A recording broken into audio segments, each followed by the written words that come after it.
Hi, good evening. Good evening. I'm actually here for the same reason that Mr. Jurgensen mentioned.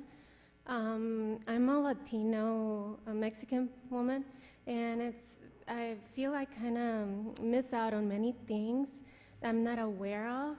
And the same issue, I was not aware of that situation, and I'm here to ask for an extension, if possible. I wasn't aware of it. I never heard of it in any bill or any way, you know, that I could possibly find out, and it comes to find out very late.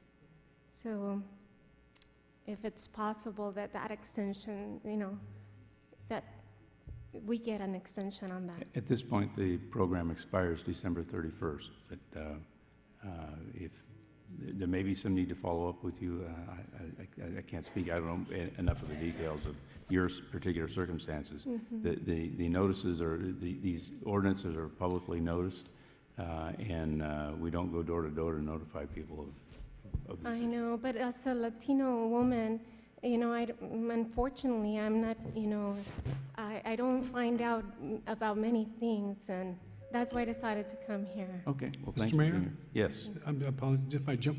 My understanding is, maybe Mark could speak to this. I think if you just start the process or even pull the application, I believe, isn't that right? You don't have to have work done by the 31st. As I recall, you have to have submitted your application by the end of the year, be complete by next June. Right. And we would be happy to follow up with the individuals that spoke here tonight. Great, thanks. So it doesn't like stop instantly. If you got the process in, it could. Alma, both you and Carlos will have to complete the forms, though, because we don't have any contact information for you. Ruben Solorzano? Ruben, are you here? I think it's Veronica Mendez. Jose Hernandez? Jose Hernandez? Okay, brings us to Camille Harris, and you have one person seating time, so you have 2 minutes. Yes? Can I do 1 minute now and the rest of my time? Sure. Uh-huh. So, if Barbara's still here, then she can seat me, what is it, 3 minutes or 5 minutes? Sure. Yeah, if you want to stick around to the end, that's fine. We'll make sure you get your time.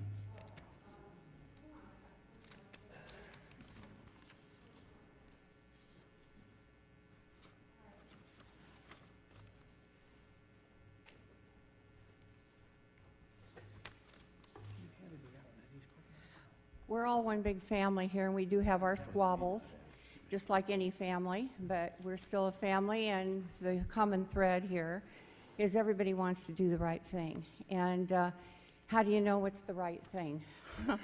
Everybody has a different opinion about that, too. I know by my stomach. When my stomach gives me problems, I know something's not right. So on the energy codes, that didn't sit right with me.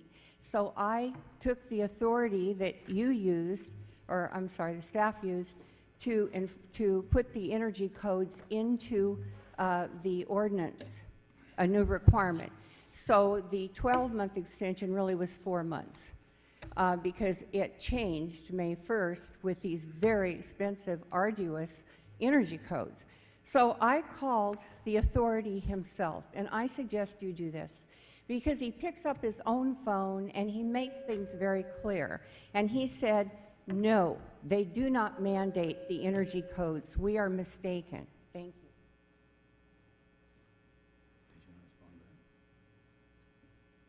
you. We'll be responding next week when the California Building Standard Codes come. Okay, thank you.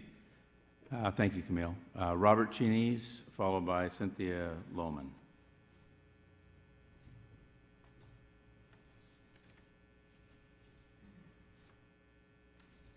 Good evening, and thank you for letting me speak. 1 minute, is it? Yes. I just want to point out that the Hispanic lady who spoke here about the second unit amnesty extension will probably be followed up by a lawsuit. You did not inform the Spanish community about this. There was no Spanish written instructions about this.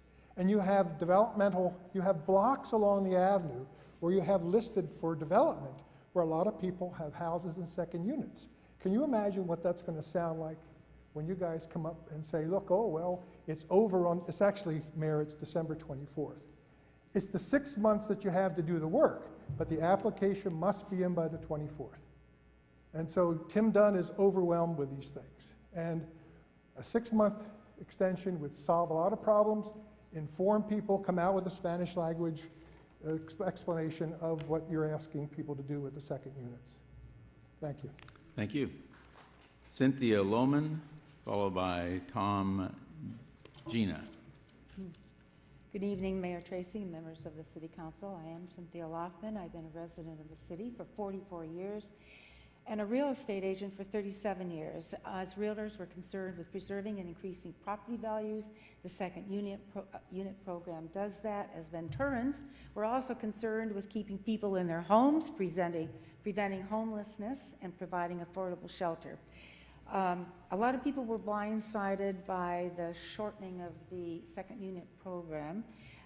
They thought they had 12 months. May 1st, the energy requirements came into place. Now we learn, though, that the energy codes are and have been intended for new construction, not existing buildings that have not changed their footprint. Therefore, we ask that you return to the original requirements without the energy codes so that there is the same set of rules for everybody who enters the program. And please extend the program for at least 8 months to fulfill your original intent of a 12-month extension. This would be a fair solution and eliminate confusion. Thank you very much. Thank you. Tom Jina, followed by Helen Yunker.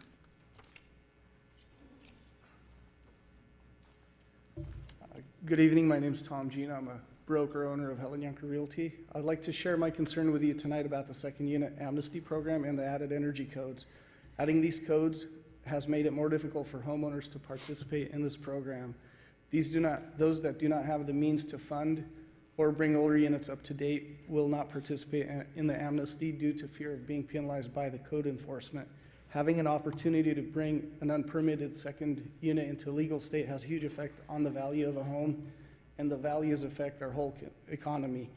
The amnesty program has a good intent, but will only work to benefit homeowners if it is returned to the original requirements without the added energy codes. I would like for you to consider a request for a 1-year extension of the program with a return to the original requirements and the time payment plans for the full fee amount. Please take this into consideration and do what's right for Ventura homeowners. Thank you. Thank you. I have one other speaker form. I'm not sure I called this already. Carlos Perez. Carlos, are you here? Oh, excuse me, Helen, come on up. Helen, you're up. Is Carlos in the audience? Okay. Do a minute now. Yeah, if I have a minute now, I'll end up later. My name is Helen Yunker, 55-year resident of Ventura and everything good. I have credentials for fighting for people for their property rights. I'm widely known and admired by many people for grandfathering the Pierpont Bay area, defending my home from confiscation. And now that I have presented my credentials, I'll tell you why I'm here. I'm here to defend and to speak on behalf of the voiceless, the low income, the seniors, those on Social Security, those dependent on their granny flat rental to make the monthly payment, and the potential homelessness being under fear of losing their homes. In the process of entering the amnesty program last summer, the city, without notice, added the cost of complying with the newly mandated state energy code requirements, making the cost of amnesty financially impossible. And you wonder why the granny flatters have not embraced this outrageous attempt at property confiscation. Let us clear up one thing. The second unit amnesty must be extended 1 year and the erroneous energy code removed. It is not mandated by the state, after all, and relates only to new construction. There is legal written confirmation of all this. Thanks, Helen. Do the right thing, accept the truth, and people will love you for it. Thank you, Helen. Our final speaker on public communications is Fred Evans.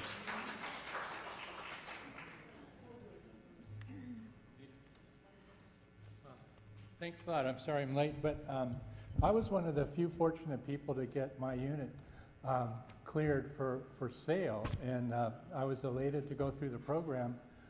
Wasn't elated about some of the fees, especially the traffic mitigation fee, which snuck up on a lot of us. It was $3,145 for a 338 square foot studio. I wasn't able to prove prior owners, old owners, that they had it rented, so they could only go from the date I purchased it 15 years ago, and that fee was the same as a house or an apartment building or a studio.